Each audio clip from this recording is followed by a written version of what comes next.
Vince himself, later on down the road, became one of the biggest characters as far as being a heel, and Mr. McMahon. But what was he like behind the scenes? Is he that evil genius that everyone kind of says he is? What were your opinions of Vince? Vince is a very interesting person.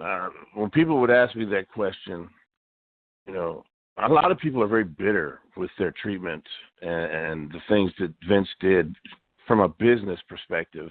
I always said Vince was a very shrewd businessman, and it's true. There were oftentimes Vince would make promises to people and then not fulfill the promise. He would go back and do something else. But if you really look at the wrestling business and you understand how it works, you realize, Vince could make a promise to somebody one day, and then literally some things happen in the company that changes the direction overnight, that forces them to have to change direction overnight. And they don't share all this information with all the boys. They kind of keep their cards close to the vest. They don't want to let too much information out. But in that way, there were lots of times when Vince would seemingly go back on promises, and that's where people would get pissed off. I was one of them. He basically, the way I saw it, he was promising me a big push right before the Triple H thing started. But then, it just happened the way it did, and then I kind of got all bent out of shape about it and didn't handle it right. And then I went right back to doing what I was doing before that, which was putting over all the new heels that came in. So I got really frustrated and basically talked myself out of the company. But you see why a lot of guys get very angry and bitter over it, but if you really understand what's going on, you understand how Vince works. He is a genius. I wouldn't necessarily say an evil genius. I would say he's a genius. He's obviously made the professional wrestling business what it is today, and he has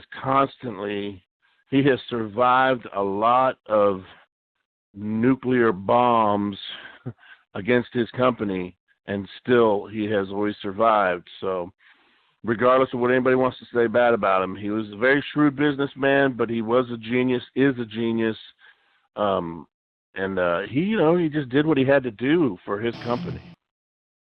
Now, you kind of keep saying it didn't end well for you. Is that because of the way you wanted to leave, or they wanted you to go on? Was it like a mutual thing? Like, what was the kind of the problem there? I mean, obviously you become more pissed off and you become more angry and you don't like the direction. But what's their attitude towards you? And it was really interesting because, see, during this time, as I said before, I was irrational, and I was still having these meetings at TV with Vince. I would demand having a meeting with him, and he would meet with me, but he would always have Jerry Briscoe sitting next to him, like he was worried that I was going to try to do something. I don't think I was that irrational, but I was just pissed off, and I always felt like I could speak my mind to Vince because of the way I walked up to him and just spoke to him when I got my job, Mm-hmm. So because of that, I felt like I could always just talk to him, and you got to be careful the way you do that.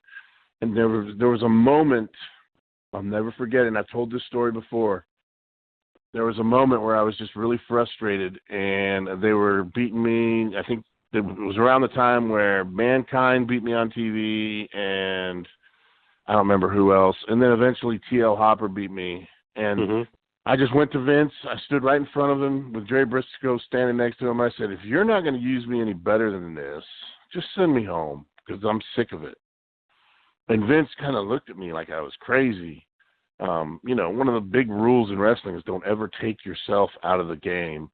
And I was basically doing that right in front of him. I was taking myself out of the game. And he came up with a different option. He said, how about if I send you to work in Memphis, Tennessee for a while, which is kind of a demotion.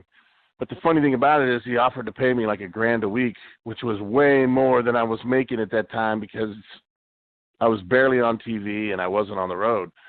So I was like, that sounds great. I'd love to do it as long as you put it in writing. And I think that was the thing that killed me. As soon as I said that, he had this look on his face. And he didn't say anything. He said, yes, of course. But then I think at the next TV, he sent Briscoe into supposedly. See, I don't even know if this is for sure, but Briscoe came up to me in the locker room. He said, Vince said you can go ahead on home. And I think we were in like Vancouver. And I remember because I was hanging with Austin. I remember we went to the hotel that afternoon and I shaved the rest of the hair off of my head. And we just got drunk. And I hung around, I think, an extra day, just laying by the pool drunk. And then the day after that, I got on the plane home and didn't look back.